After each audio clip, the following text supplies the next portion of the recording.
Hello everyone, so welcome back to doctor biology by सृष्टि।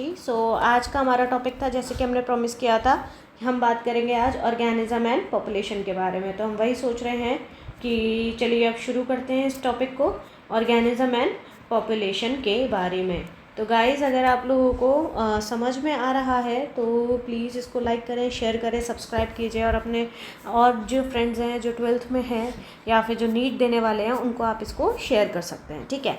अच्छा, ये chapter शुरू करने से पहले आप हम लोग ना, जैसे हमारा एग्ज़ाम बहुत ज़्यादा पास है तो हम लोग ना अब स्मार्ट ट्रिक प्ले करेंगे। अब हमें ऐसा नहीं है कि प्रॉपर चैप्टर पढ़ने लग रहे हैं, ठीक है। तो अब हम स्मार्ट ट्रिक क्या प्ले करेंगे, हम स्मार्ट ट्रिक में ये प्ले करेंगे कि जो जो बहुत ज़्यादा इम्पॉर्टेंट है, राइट, जो बहुत ज़्यादा इम्पॉर्टेंट है उसको पढ़ना पहले प्रेफरेंस देंगे, ठीक है। फिर क्वेश्चंस देखेंगे एंड देन एनसीईआरटी देखेंगे। क्लियर है? अगर एनसीईआरटी आज प्रॉपर नहीं हो पाई, केवल थ्योरी हो पाई, क्योंकि सारी चीज़ें एक में कवर करने का मतलब है फिर वीडियो ज़रूरत से ज़्यादा लंबी हो जाती है, ठीक है। तो फिर मेरी वही कोशिश रहती है कि वीडियो छोटी से छोटी रहे, क्योंकि फिर अगर आप लोगों को दिखेगा कि 3 घंटे की वीडियो है, 2.5 घंटे की वीडियो है, तो वो वैसे ही खोलने का मन नहीं करता। वो 3 घंटा, 2.5 घंटा, 4 घंटा देख के ही लग जाता कि शिट यार अब छोड़ो, इसे तो बिल्कुल नहीं पढ़ना, ठीक है। तो मैं वो नहीं चाहती कि आप लोग मतलब देखते ही घबरा जाओ या आपका मोटिवेशन वहीं ब्रेक हो जाए। तो बेहतर है कि हम क्या करेंगे, हम इसको छोटे छोटे पार्ट्स में कंप्लीट करेंगे। क्लियर है? चलिए, तो सारी चीज़ें शुरू करने से पहले एक बार मैं आपको तुम्हें इकोलॉजी के बारे में बता देती हूँ। देखो, ये जो आपके तीनों चैप्टर हैं, ऑर्गेनिज्म एंड पॉपुलेशन हो गया, ठीक है, फिर आपका इकोसिस्टम हो गया। तो ये जो आपके चैप्टर्स हैं, ये चैप्टर्स आपके क्या कह रहे हैं, ये चैप्टर्स आपके ये कह रहे हैं कंबाइनली आपके किस सब्जेक्ट में आते हैं, इकोलॉजी में। अब ये इकोलॉजी होती क्या है, तो देखो, ये वर्ड जो आपका मिलके बना है, ये मिलके बना है आपका ओइकोस और लोगोस, ठीक है। अगर हम इसकी बात करें तो इसका मतलब होता है हैबिटाट, और इसकी बात करें तो स्टडी। तो अगर हम कंबाइंड स्टडी देखें तो एक ऐसी चीज़ जिसमें हम ऑर्गेनिज्म के हैबिटाट के बारे में बात कर रहे हैं। किसके बारे में बात कर रहे हैं बच्चा? हैबिटाट के बारे में बात कर रहे हैं, ठीक है। इसी को हम कंबाइनली क्या कहते हैं? इकोलॉजी। और इकोलॉजी का क्लियर अगर हम ऑर्गेनिज्म के हैबिटाट की बात करें तो हम यहाँ पे किसकी बात कर रहे हैं? इन्वायरमेंट की बात कर रहे हैं। किसकी बात कर रहे हैं बेटा? इन्वायरमेंट की बात कर रहे हैं। अगर हम इन्वायरमेंट को देखें तो इन्वायरमेंट में 2 फैक्टर आते हैं। एक आता है आपका बायोटिक फैक्टर और एक आता है आपका एबायोटिक फैक्टर, ठीक है। एक क्या आता है आपका? बायोटिक फैक्टर, और एक आता है आपका एबायोटिक फैक्टर। इतना क्लियर है? चलो अब ज़रा इसको देखते हैं, ठीक है। तो ये क्या कह रहा है? Ecology is the study of interaction. क्या है बेटा? ये इंटरेक्शन है, उसकी स्टडी, इंटरेक्शन की स्टडी है। तो वो किसके बीच में इंटरेक्शन है? Among organisms and interaction of organism with its environment. या फिर हम ये बोल सकते हैं, अगर हम बात करते हैं ऑर्गेनिज्म और ऑर्गेनिजम्स के बीच की बात, किसके बीच की बात बेटा? ऑर्गेनिजम्स एंड ऑर्गेनिजम्स के बीच की बात। तो इस इंटरेक्शन को अपन क्या बोल रहे हैं? या तो एक ये इंटरेक्शन काउंट होता है, ठीक है, ये एक ऑर्गेनिज्म 1 है, ये एक ऑर्गेनिज्म 2 है, या फिर इन्हीं ऑर्गेनिज्म का किससे कनेक्शन है? आपके इन्वायरमेंट से कनेक्शन है। तो ये सारा इंटरेक्शन आपका किस में आता है? आपका इकोलॉजी में काउंट होता है। इतना क्लियर है? एक बेसिक डेफिनेशन क्लियर हो गई। देखो, इस चैप्टर में बहुत ज़्यादा डिटेलिंग में ना जाके केवल बेसिक कंप्लीट कर लेंगे ना आप, तो वो ही बहुत है। क्लियर है? मैंने आपको कंपोनेंट बताया, एक बायोटिक कंपोनेंट बताया और एक एबायोटिक कंपोनेंट बताया, राइट। अगर हम बायोटिक कंपोनेंट की बात करें तो बायोटिक कंपोनेंट का मतलब होता है लाइफ।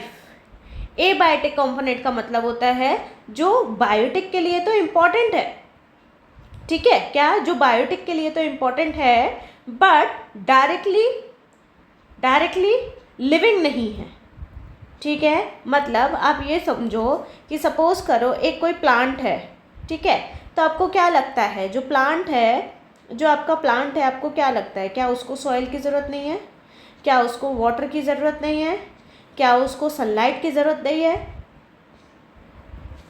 क्या उसको सनलाइट हो गया, सॉइल हो गई, वाटर हो गई, ठीक है, एयर की ज़रूरत नहीं है? एयर में हमारे जो कंपाउंड्स होते हैं उनकी ज़रूरत नहीं है, मीन्स गैसेस की ज़रूरत नहीं है।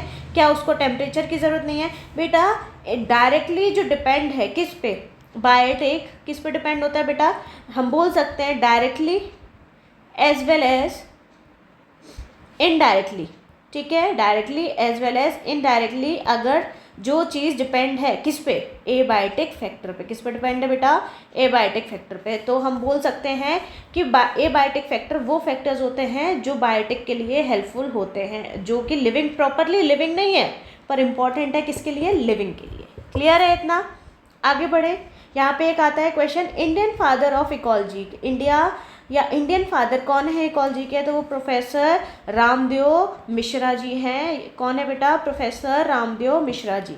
ये मैंने कुछ आपको डेफिनेशन लिख के दी है, अगर आपको नहीं मिले डेफिनेशन तो आप इससे कॉपी कर सकते हो, कि जब क्वेश्चन आएगा तो आप एज इट इज़ ये आंसर लिख सकते हो।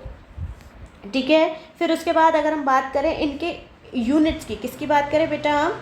यूनिट या फिर अपन बोले एट्रीब्यूट्स की। ठीक है, तो यूनिट और एट्रीब्यूट्स में सबसे पहले आ जाता है ऑर्गेनिज्म। अभी ऑर्गेनिज्म क्या है बेटा?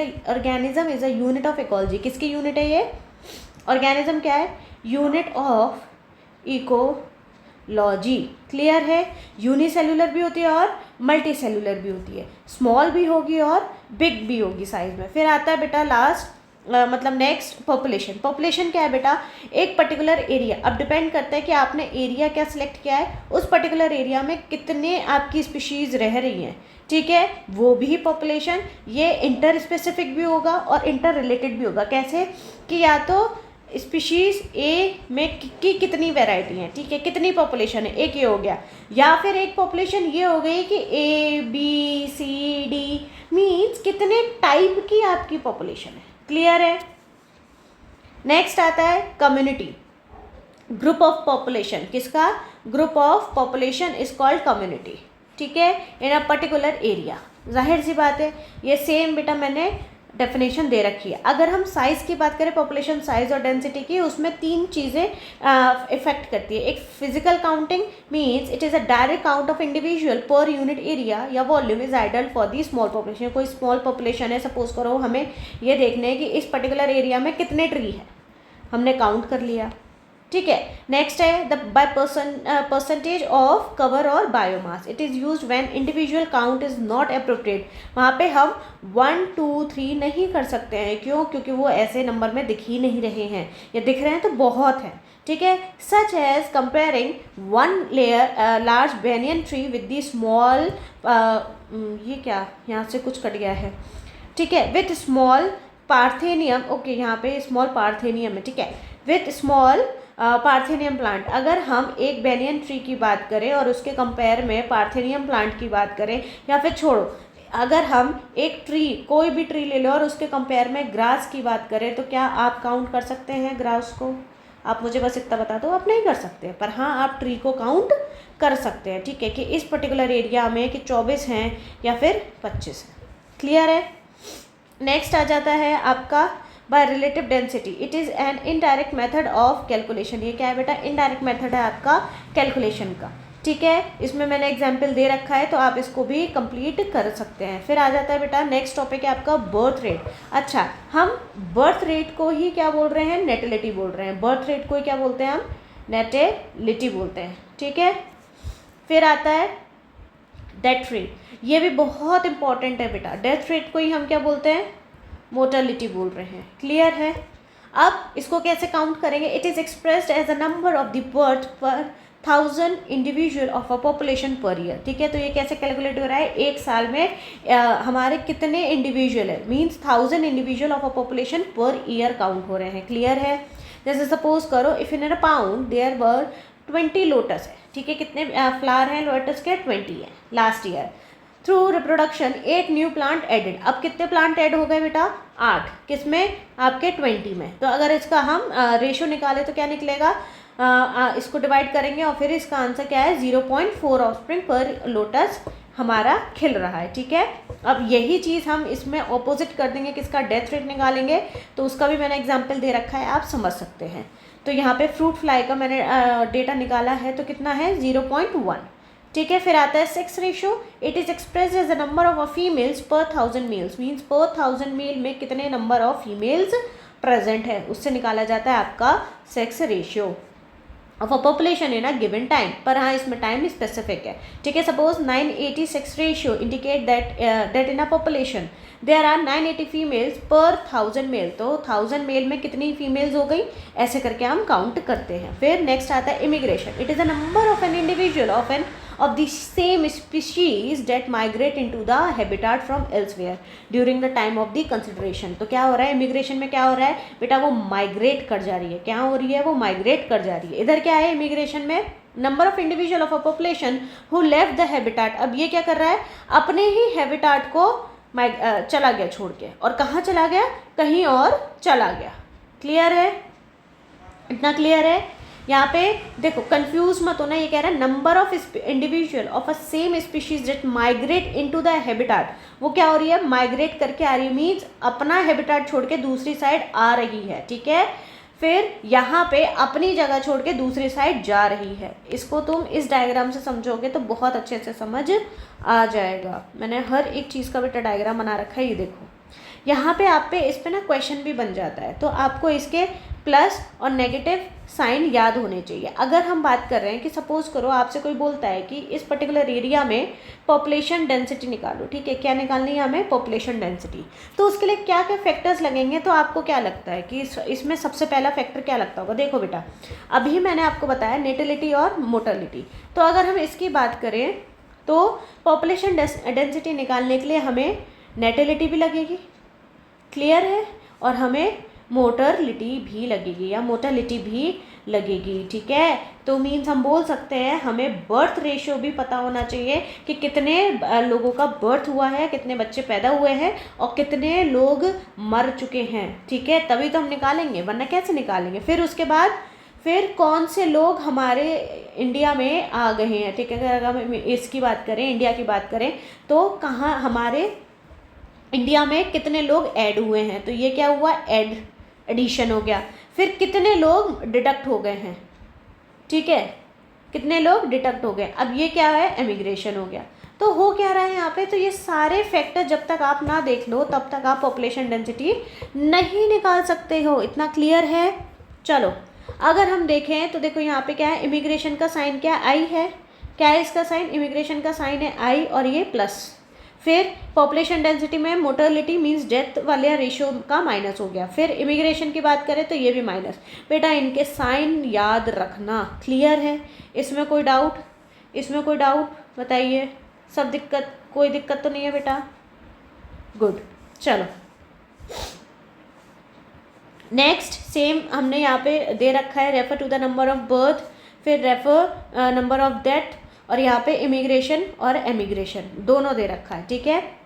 अब अगर इसकी बात करें तो नेटिलिटी और इमिग्रेशन क्या है, इंक्रीज़ कर रही है, और ये क्या कर रहा है, डिक्रीज़ कर रही है, तो क्लियर सी बात है। और इसी के बेसिस पे बेटा ये आपका पॉपुलेशन डेंसिटी का क्या दे रखा है, फॉर्मूला दे रखा है। तो अगर कोई क्वेश्चन आता है तो आपको पता होना चाहिए। अगर हम एन की बात करें तो एन क्या है हमारा, बी क्या है, आई क्या है, डी क्या है और ई क्या है, ये सब आपको पता होना चाहिए। और मुझे लगता है अब तक तुम्हें पता होगा ही। एन की बात करें तो बेटा एन का मतलब होता है पॉपुलेशन डेंसिटी, क्लियर है, डन है जी। चलो यहाँ पे बेटा मैंने वही आपको सारे एग्जाम्पल दे रखे हैं, ठीक है। फिर आपको बर्थ रेट और डेथ रेट बता रखी है। फिर सेक्स रेशियो निकालने का फॉर्मूला मैंने दे रखा है, क्लियर है। फिर आता है एज डिस्ट्रीब्यूशन। अब इसके बेसिस पे हमारे कितने पिरामिड्स बन रहे हैं, एक आता है आपका एक्सपेंडिंग, एक आता है स्टेबल और एक आता है आपका डिक्लाइनिंग, क्लियर है। तो आप ये देखो अगर 3 कैटेगरी में बांट रखा है हमने, pre reproductive, reproductive, post reproductive, clear है। अब एज पिरामिड डिस्क्राइब कर रही है age distribution in a given area. क्या है, गिवन एरिया में एज निकालने का फैक्टर किससे निकाल रहे हैं हम, एज पिरामिड से निकाल रहे हैं। अगर हम एक्सपेंडिंग की बात कर रहे हैं तो इसमें देखो बेटा अगर तुम्हें याद नहीं होते, क्योंकि मुझे पता है इसमें सबसे ज़्यादा डाउट आता है, तो बेटा इसमें टेंशन मत लो, जैसा मैंने लिखा है वैसा आप एज इट इज़ अभी लर्न कर लो। अभी मैं अगर नहीं समझ आ रहा है इट्स ओके, कोई बात नहीं, आप लर्न कर लो बेटा, एक बार आप अपना एग्ज़ाम पास कर लो। जिनका मेन फोकस है केवल 12th बोर्ड्स का, ठीक है, तो एक बार बेटा बोर्ड्स में अच्छे मार्क्स ले आओ, काम खत्म। और जिनका फोकस है 12th बोर्ड्स के बाद आप नीट पे प्रिपेयर कर रहे हैं तो फिर से आप इसी चैनल पे आ जाना। किस चैनल पे? डॉक्टर बायोलॉजी, ठीक है। फिर हम इसमें डिटेल में बात करेंगे डॉक्टर बायोलॉजी बाय सृष्टि, ठीक है। चलो, अगर हम एक्सपेंडिंग की बात करें तो इसमें क्या है? हाई बर्थ रेट है। क्या है बेटा? High birth rate. Increasing population है, ट्राइंगुलर शेप्ड प्राइमेट आएगा। कौन सा शेप्ड प्राइमेट आएगा बेटा? ट्राइंगुलर शेप्ड का प्राइमेट आएगा। फिर अगर हम इसकी बात करें, स्टेबल बर्थ रेट है। क्या है बेटा? स्टेबल बर्थ रेट है। और ये कैसा है बेटा? बेल शेप है। कैसा शेप है बेटा? ये बेल शेप का है। स्टेबल पॉपुलेशन है, बर्थ रेट स्टेबल है, तो जाहिर सी बात है पॉपुलेशन भी में भी कुछ भी ऐड नहीं हो रहा। तो जब कुछ ऐड नहीं हो रहा तो क्या है? ये स्टेबल पॉपुलेशन है। क्लियर है ना? कौन सी शेप है? बेल शेप है। फिर अगर हम बात करें, ये कौन सी शेप है बेटा? अर्न शेप है, ठीक है। ये है स्पेलिंग URN। और ये क्या है? Less birth rate. यहाँ पे बर्थ रेट क्या है बेटा? कम है। फिर डिक्लाइनिंग पॉपुलेशन है। कैसी है बेटा? डिक्लाइनिंग पॉपुलेशन है। और कौन सी शेप है? अर्न शेप है। क्लियर है? फिर पॉपुलेशन ग्रोथ मैंने ऑलरेडी आपको बता ही दिया। डन है जी। आगे बढ़ें।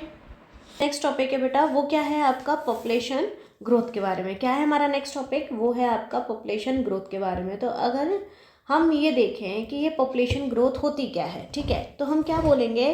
देखो, इसके बेसिस पे सब छोड़ो, बस इतना याद रखो, इसके बेसिस पे आपके 2 ग्राफ दे रखे हैं। क्या दे रखे हैं? 2 ग्राफ दे रखे हैं, राइट। तो 2 ग्राफ क्या है आपके? एक है आपका अंडर अनलिमिटेड रिसोर्सेज के बारे में। क्या है? एक आपका अंडर अनलिमिटेड रिसोर्स के बारे में। दूसरा है आपका लिमिटेड रिसोर्स के बारे में। दूसरा क्या है बेटा? आपका लिमिटेड रिसोर्स के बारे में। क्लियर है? तो देखो, जब भी अनलिमिटेड रिसोर्स की बारी आएगी, क्या आएगी? जब भी अनलिमिटेड रिसोर्स की बारी आएगी तो आपको हमेशा याद रखना है एक्सपोनेंशियल ग्राफ। क्या याद रखना है आपको? एक्सपोनेंशियल ग्राफ के बारे में याद रखना है। फिर जो नेक्स्ट आता है आपका लिमिटेड रिसोर्स पे, तो वो आपको याद रखना है लॉजिस्टिक ग्रोथ कर्व। क्या है बेटा? लॉजिस्टिक ग्रोथ कर्व, या फिर आप बोल सकते हैं सिग्मॉइड कर्व आपको याद रखना पड़ेगा, ठीक है। तो इसमें एक और चीज़ याद रखो कि अगर हम एक्सपोनेंशियल की बात कर रहे हैं तो एक्सपोनेंशियल में कौन सा कर्व आएगा? जे शेप्ड का कर्व आएगा। और लॉजिस्टिक में आपका सिग्मॉइड कर्व आएगा। क्लियर है? नेक्स्ट पॉइंट आता है आपको एक्सपोनेंशियल ग्रोथ में। देखो, ये मैंने प्रॉपर सॉल्व करके रखा हुआ है, तो आपको पता होना चाहिए कि कौन सी चीज़ क्या है, ठीक है। एक्सपोनेंशियल ग्रोथ, द इंक्रीज और decrease in population size during a unit time period. तो ये क्या बोल रहा है? एक पर्टिकुलर टाइम पीरियड है। क्या है बेटा? एक पर्टिकुलर टाइम पीरियड है, राइट। तो इस पर्टिकुलर टाइम पीरियड में क्या है? आपका एक्सपोनेंशियल ग्रोथ के बारे में बात हो रही है। इतना क्लियर है? नेक्स्ट अगर हम बात करें एक्सपोनेंशियल ग्रोथ के बारे में, तो देखो ये क्या बोल रहा है? अच्छा, ये के क्या है आपका? ये के है आपकी कैरिंग कैपेसिटी। क्या है ये के? आपकी कैरिंग, यहाँ पे लिख देती हूँ, रुको, ये देखो, ये, ओहो, फिर से मैंने उल्टा लिख दिया शायद। हाँ, अब ठीक है। अगर हम के की बात करें तो ये है आपकी कैरिंग कैपेसिटी, ठीक है, कि कितना कैपेसिटी को वो कैरी कर सकता है। तो देखो, ये आपका ग्राफ कहाँ जा रहा है? आपको यहाँ पे ये याद रखना है dN/dt, ठीक है। इधर पॉपुलेशन डेंसिटी और इधर T। अब ये क्या है? आपका एक फॉर्मूला जो आपको याद रखना ही पड़ेगा। क्लियर है? फिर अगर हम बात करें, N क्या है आपका? पॉपुलेशन साइज, B क्या आपका? बर्थ पर कैपिटा, D क्या है आपका? डेथ पर कैपिटा, T क्या है आपका? टाइम पीरियड है, और R क्या है? Intrinsic rate of natural increases, ठीक है। क्लियर है? ये एक याद रख लेना बेटा, और एक ये याद रख लेना। क्लियर है? एक यहाँ पे मैंने डेटा दे रखा है। अच्छा, अब सबसे पहले नेक्स्ट आप देखो लॉजिस्टिक ग्रोथ के बारे में। देखो, ये कैसे? सिग्मॉइड कर्व बेटा, इस कर्व को बोलते हैं, ठीक है। किसको बोलते हैं? इस, ये जो मैं यहाँ पे बना रही हूँ ना, इसको बोलते हैं सिग्मॉइड कर्व। अब ये क्या है बेटा? ये देखो, ये वाला जो फेज़ है वो कौन सा है? देखो, याद रख लो बेटा, इतना टाइम नहीं है आपके पास कि आप जो है ड्रामा करो, आप समझो ना, ठीक है।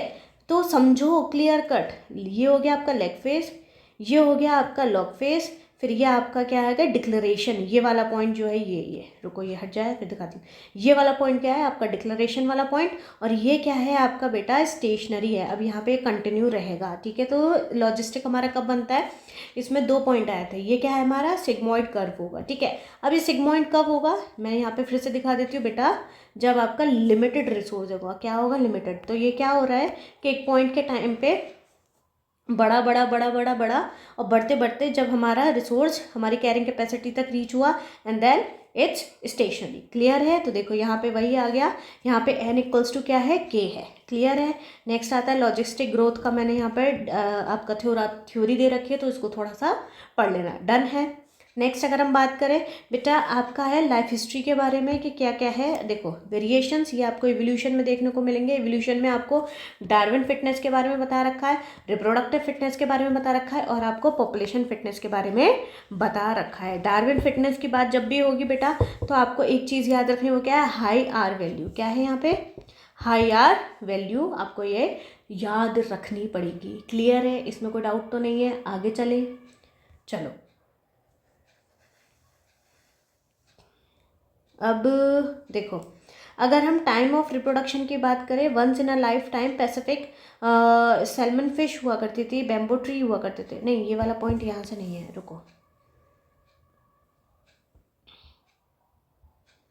हाँ, ये वाला पॉइंट पढ़ते हैं पहले, फिर वो समझ में आएगा। देखो, अगर आपका जो ऑर्गेनिज्म है, दो टाइप के होते हैं। क्या होता है बेटा, दो टाइप के। एक ऐसा ऑर्गेनिज्म है जो प्रोड्यूस क्या कर रहा है, स्मॉल साइज पर लार्ज नंबर है, मीन्स वो स्मॉल स्मॉल साइज है। ठीक है, हम फिश की बात कर सकते हैं, ऑयस्टर की बात कर सकते हैं, यहाँ पे मैंने आपको दे रखा हुआ है। ठीक है, वो होता है क्या है, जो आपकी फिश होती है ना, अब ये क्या कर रही है, एक तो सबसे पहले स्मॉल साइज है। क्या है ये, स्मॉल साइज, और स्मॉल साइज के बाद पर इसमें ये क्या कर रही है, लार्ज नंबर है। किसका, इसका ऑफस्प्रिंग का। किसका बेटा, ऑफस्प्रिंग का ये लार्ज नंबर है। मीन्स ये दिखने में भले छोटी है, बट इसकी ऑफस्प्रिंग क्या है, उसकी नंबर बहुत ज़्यादा है। क्लियर है? नेक्स्ट आता है आपका, जो लार्ज साइज की तो है पर small number of offspring produce करे, जैसे आपके मैमल्स हो गए, बर्ड हो गए, या फिर हम अगर हम क्लियरली बोले तो सपोज करो हमारा ह्यूमंस का बेबी है।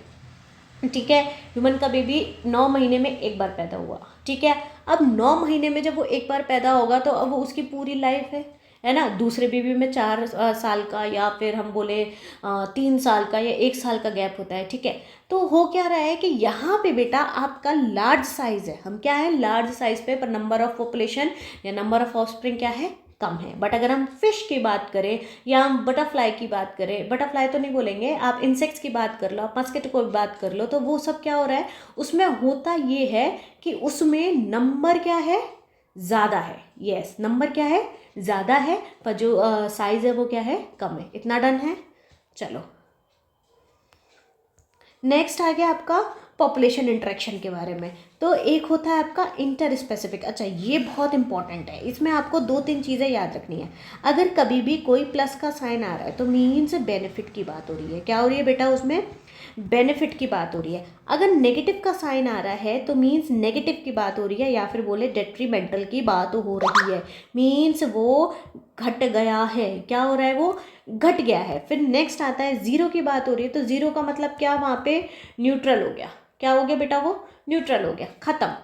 अब यहाँ पे कोई भी चीज़ हम बात करें, अब मैंने आपको बताया था इकोलॉजी का मतलब क्या है। अगर हम अपनी मेन डेफिनेशन की बात करें, तो मेन डेफिनेशन में एक आता है ऑर्गेनिज्म, है ना। उसने क्या बोला था, इंटरेक्शन है। रुको, मैं इसको पेन से लिखती हूँ। मैंने, अगर हम इकोलॉजी की डेफिनेशन की बात करें, तो इकोलॉजी की डेफिनेशन में क्या है, ऑर्गेनिज्म, इंटरेक्शन यहाँ पे लिख देते हैं ना, इंटरएक्शंस। तो ऑर्गेनिजम्स के बीच में क्या है, दो ऑर्गेनिजम्स के बीच में क्या हो रहा है बेटा, इंटरेक्शन हो रहा है। ठीक है, ये क्या कहला रही है, आपकी इकोलॉजी कह रही है। या फिर एक ऑर्गेनिज्म का क्या हो रहा है, इन्वायरमेंट के बीच का इंटरेक्शन क्या कह रहा है, इकोलॉजी कहला रहा है। तो बेटा हम जब ऑर्गेनिज्म और ऑर्गेनिज्म लेवल की बात करें, क्या करें बेटा, हम जब ऑर्गेनिज्म लेवल की बात कर रहे हैं, तो उस पॉइंट पे एक आपकी स्पीशीज ए है, तो वो क्या इम्पैक्ट डाल रही है स्पीशीज बी पे। क्लियर है? एक स्पीशीज ए और एक स्पीशीज बी पे क्या असर डाल रही है, वो पॉजिटिव है, नेगेटिव है, जीरो है, या माइनस माइनस है, या दोनों पॉजिटिव है, या दोनों जीरो है, क्या है वो चीज़ हम पढ़ेंगे, नंबर ऑफ इंटरेक्शन। आ जाओ, वापस आ जाओ। देखो, अगर हम बात करते हैं म्यूचुअलिज्म की, कंपटीशन की, प्रिडेशन की, पैरासाइटिज्म की, कमर्शियलिज्म की, और अमंसलिज्म की। ठीक है, किसकी बात करें बेटा हम, mutualism, competition, predation, parasitism, commercialism और अमंसलिज्म। क्लियर है? देखो, अब इसमें तुम्हें ये याद रखना पड़ेगा कि इसमें साइन क्या है। देखो इसमें ये बनाने को आ जाता है। अगर हम म्यूचुअल की बात करें तो दोनों क्या है, म्यूचुअली बेनिफिटेड है। बोलते हैं ना, हम अपने जनरली भी बोल देते हैं कि ठीक है हम म्यूचुअली बेनिफिटेड है एक दूसरे के साथ। क्या कि सपोज मेरे से थोड़ा सा आपको फ़ायदा हो रहा है या आपको थोड़ा सा मुझसे फ़ायदा हो रहा है। डन है। कंपटीशन क्या है, कंपटीशन हमेशा आपका वो चीज़ है कि जिसमें आपको नुकसान ही नुकसान होता है। हम क्या, अगर आप कभी किसी टीचर से पूछते हो कि मैम हम ये कॉम्पिटिटिव एग्जाम में हम कैसे प्रिपेयर करें, तो हम क्या बोलते हैं बेटा आपको, हम ये बोलते हैं कि बच्चा आप जो हैं सबसे पहले ये देखो कि आपके इस मार्क्स, इस टेस्ट में कितने मार्क्स हैं और उससे नेक्स्ट टेस्ट में जाओ कि कितने मार्क्स आ रहे। राइट, हम यही बोलते हैं, है ना। तो ऐसा ही होता है। अब होता क्या है कि बेटा अगर कभी भी आप अपने से दूसरों से compete करोगे ना, तो उसका तो नुकसान करोगे ही करोगे, खुद का भी नुकसान करोगे। ठीक है, अगर आपको नहीं यकीन होता, अभी यकीन कराऊंगी, आप अपने वेट करें एग्जाम्पल्स के साथ। देखो यहाँ पे भी स्पीशीज ए और स्पीशीज बी का क्या है, नेगेटिव ग्राफ आ रहा है या फिर बोले साइन आ रहा है। फिर आता है प्रिडेशन। अब प्रिडेशन में क्या है कि जो प्रिडेट कर रहा है और जिस पे हो रहा है, तो उसकी वजह से इनका साइन चेंज हो जा रहा है। फिर आ रहा है पैरासाइटिज्म, सेम पॉजिटिव नेगेटिव। फिर आता है कमर्शियलिज्म, एक को पॉजिटिव एक को फ़ायदा हो रहा है और एक को कोई फ़र्क नहीं पड़ रहा। जाहिर सी बात है, जो बहुत बड़े लोग होते हैं उनको फ़र्क नहीं पड़ता, पर जो छोटे मोटे होते हैं उनके सहारे वो ग्रो कर जाते हैं। ठीक है, फिर एक आता है मंसलिज्म, वो खुद का नुकसान तो कर रहा है पर दूसरे को फ़र्क नहीं पड़ रहा। ठीक है, क्लियर है। यहाँ पे हमने डेफिनेशन भी लिख रखी है, the interaction confers benefit to both species. क्या है, दोनों स्पीशीज़ को। जैसे कि एक इसमें एग्जांपल, अच्छा हाँ ये इंपॉर्टेंट है कि हर एक इंटरेक्शन में, हर एक बेटा इंटरेक्शन में आपको याद क्या रखना है, इसमें आपको एग्जाम्पल्स याद रखने हैं, बिना एग्जाम्पल्स के कुछ नहीं होगा। याद है।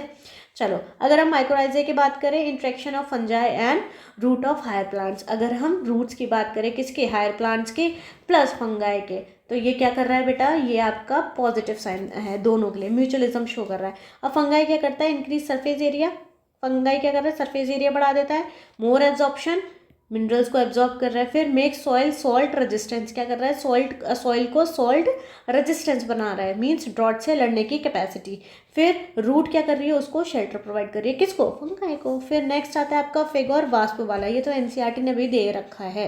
क्लियर है, दिखाऊं आपको, तो बाद में दिखाऊंगी। फीमेल वास्प ले it's egg into the ovary of the fig, वो कहाँ ले कर रही है बेटा, फिग में ओवरी ले कर रही है। ठीक है, मीन्स वहाँ पे रख रही है। फिर this result in pollination of fig by wasp, तो फिग का किसके थ्रू पॉलिनेशन हो रहा है बेटा, वास्प के थ्रू पॉलिनेशन हो रहा है। तो ये सब क्या है, म्यूचुअलिज्म के एग्जाम्पल्स है।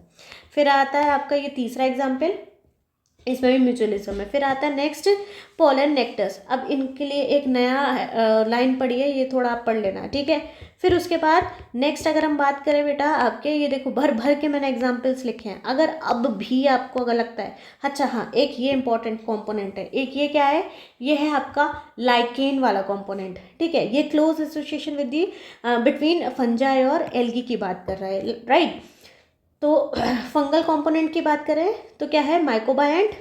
ये कौन सा फंगल कंपोनेंट क्या कहलाता है, माइकोबायंट कहलाता है। और एल्गल कंपोनेंट क्या कहलाता है, आपका फाइकोबायंट कहलाता है। क्लियर है।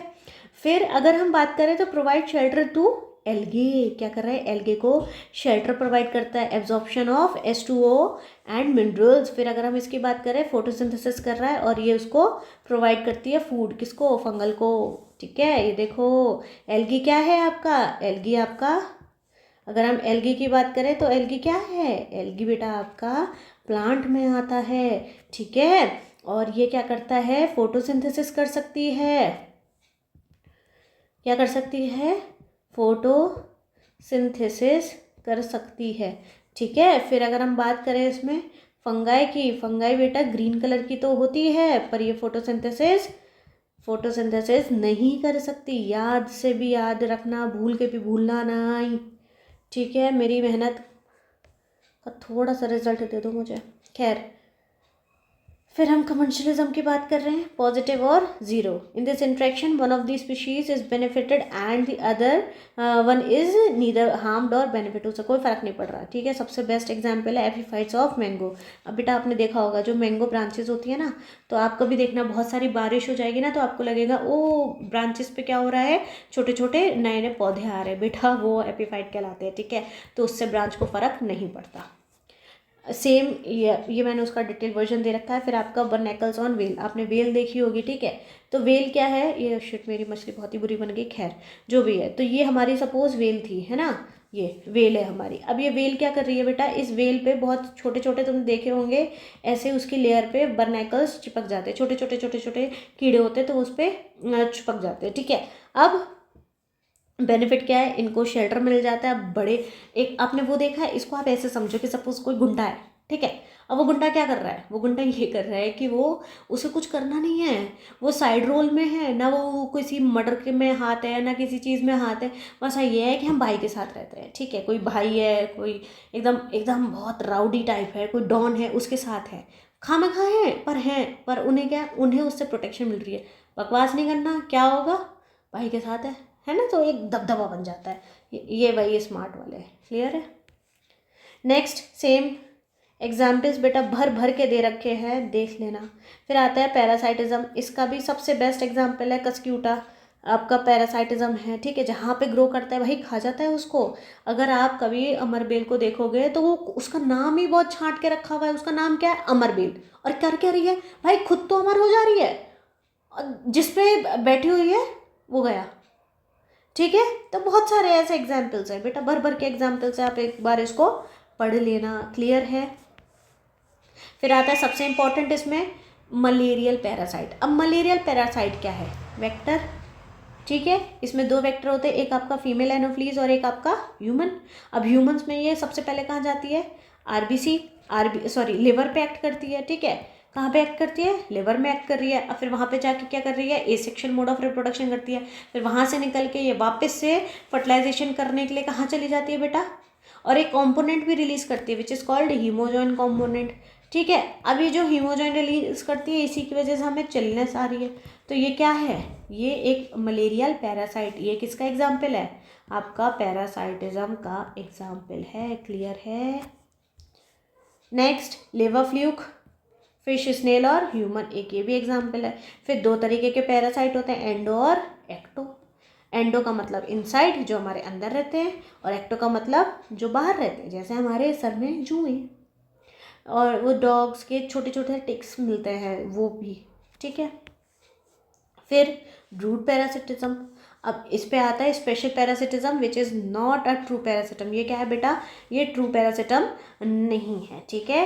वो दिखती है जैसे क्रो एंड कुकू मीन्स कोयल। अब ये क्या कर रही है, कोयल क्या कर रही है, देयर एग रिजेंबल, अब इन दोनों के अंडे एक जैसे होते हैं, ठीक है। तो ये क्या चालाक क्या करती है, कोयल ले it's egg in nest of crow. अब वो क्या करती है, अपने अंडे कहाँ पे दे देती है,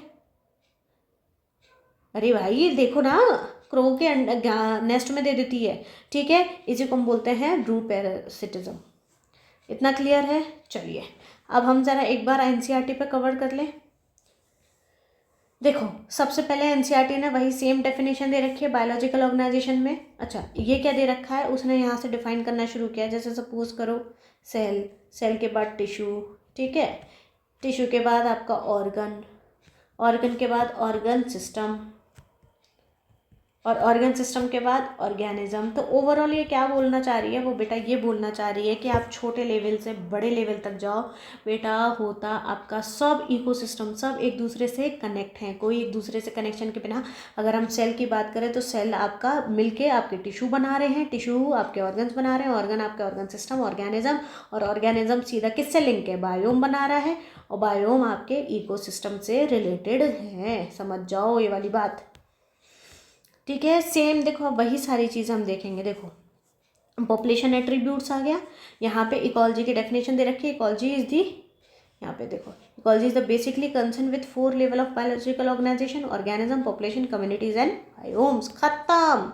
फिर a population has certain attributes, जैसे कि इसमें बर्थ हो गया, डेथ हो गया, बर्थ रेट निकालो, डेथ रेट निकालो, ठीक है। ये पूरा वही सेम वही है, यहीं से उठाया मैंने। अब देखो ये क्या हो गया, एक्सपेंडिंग वाला, अब एक्सपेंडिंग, ये देखो क्या बनाया था मैंने आपको, मैंने पॉइंट लिखवाए थे ना।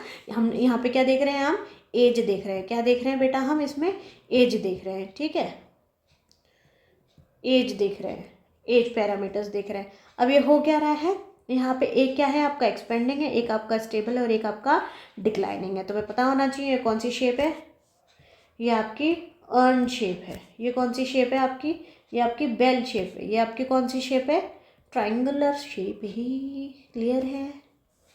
पॉपुलेशन डेंसिटी की बात हो रही है यहाँ पे, डन है जी, कोई दिक्कत।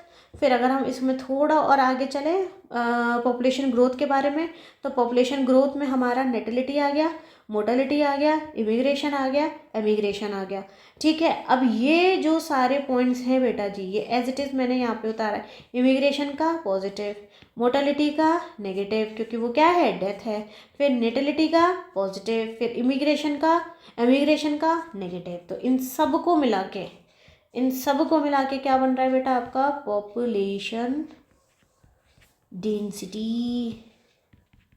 क्लियर है,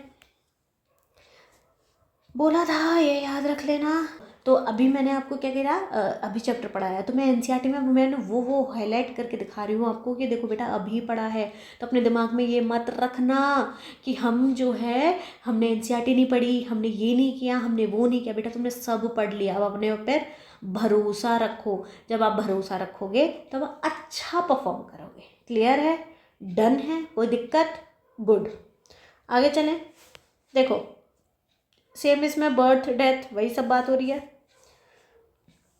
एक्सपोनेंशियल, देखो सेम एक्सपोनेंशियल ग्राफ की बारी आ गई। एक्सपोनेंशियल कैसा है, और ये क्या है, सिग्मोइड है। बेटा ये याद रख लेना, ये वाला जो ग्राफ है ना, ये वाला, रुको ऐसे, ये कौन सा है आपका, एक्सपोनेंशियल, और ये कौन सा आपका, सिग्मोइड कर्व। क्लियर है। के फॉर कैरिंग कैपेसिटी, इसको भूलना मत। फिर आता है लॉजिस्टिक, मैंने कुछ उल्टा लिख दिया है ना, मुझे भी लग ही रहा था।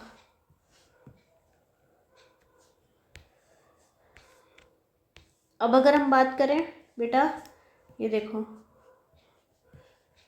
सब बेटा से सब वही है, सेम सारी हिस्ट्री अभी बात की है बेटा इन सब की हमने। ये देखो over size, large size of spring की बात कर ली है ना, और यहाँ पे देखो स्मॉल भी होगी, स्मॉल साइज डिग्री।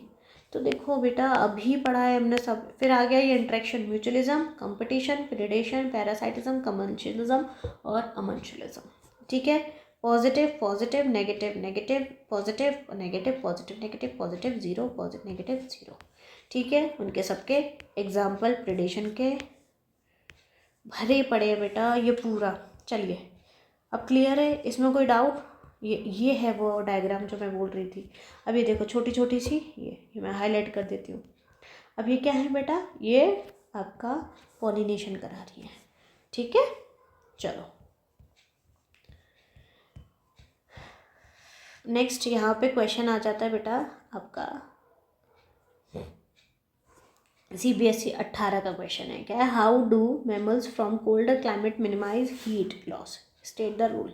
तो रूल क्या कहता है, एलेंस रूल है ये, mammals from the colder climate generally have shorter ears and limbs to minimise heat loss, ठीक है। वो अपने इसी वजह से हीट लॉस कम होती है उनकी। फिर नेक्स्ट आता है, why are small animals like shrews और humming birds rarely found in polar region. Small animals, तो इसका रीजन दे रखा है, small animals have a large surface area related to their volume since heat loss is the surface phenomena. कौन सा बेटा, surface phenomena है। They lose body heat very fast and must expend much energy to generate body through the metabolism। सीधा आंसर है, हम पढ़ चुके हैं। फिर नेक्स्ट आता है, how does the body of an person who has moved from the plains to Rohtang pass या फिर high altitude compensate for the low oxygen. Same वही है बेटा, अगर पास हो रहा है increasing RBC, decreasing the binding affinity of haemoglobin and increase the breathing rate. देखो 20 का और 21। फिर डिफाइंड डायापॉज, उसका मैंने दे रखा है आपको। फिर डिस्टिंग्विश करने गया है यूरोहाइलिन और स्टेनोहाइलिन में, ठीक है। अब आपको ये भी पता होना चाहिए, सैलिनिटी की बात हो रही है बेटा, हेलिन जब भी आता है, हलाइन जब भी आता है, आप समझ जाओ सैलिनिटी की बात हो रही है। फिर population attributes and growth model से आपका क्वेश्चन आ रहा है, सेम वही, ठीक है। इन अपॉन 2020 निकाल लो भाई, अभी निकाल के बताया है ये, ठीक है। 4 basic process that fluctuate the density of the population, अरे भाई यही है, इसमें प्लस और नेगेटिव वाला साइन भी बना देना। फिर है राइट द इक्वेशन ऑफ, अभी बताइए भाई, अभी बताइए ये, ठीक है, क्लियर है।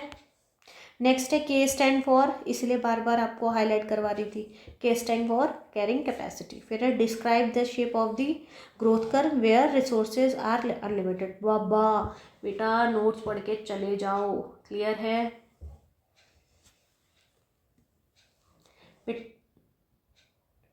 बेटा नोट्स पढ़ के चले जाओ, क्लियर है। नेक्स्ट है आपका identify the types of age pyramid where the reproductive population is very large compared to the reproductive and post reproductive age। अभी सॉरी अभी बताया बेटा। नेक्स्ट क्वेश्चन, फिर आता है ब्रूड पैरासिटिज्म, अभी बताया। इंट्रैक्शन अभी बताया, ऑर्किड और मैंगो एपिफाइट वाला, ठीक है। कैलियोट्रोपिस प्लांट अभी बताया है, ठीक है। अमंसिलिज्म, म्यूचुअलिज्म, ठीक है। फिर आपका डकैत के बारे में आ रहा है, ये आपका ये मेडिटेरियन ऑर्किड के बारे में बात हो रही है, ठीक है। सूडो कॉपुलेशन करते हैं ये भी एग्जाम्पल में लिखा हुआ है, अभी लिखा था ना, नेक्टर चोरी कर लेते हैं, ये वही वाला है, ठीक है। फिर एक ये प्रीडेटर के ऊपर है क्वेश्चन, खत्म। CBSE 2024 तक के questions complete. So thank you.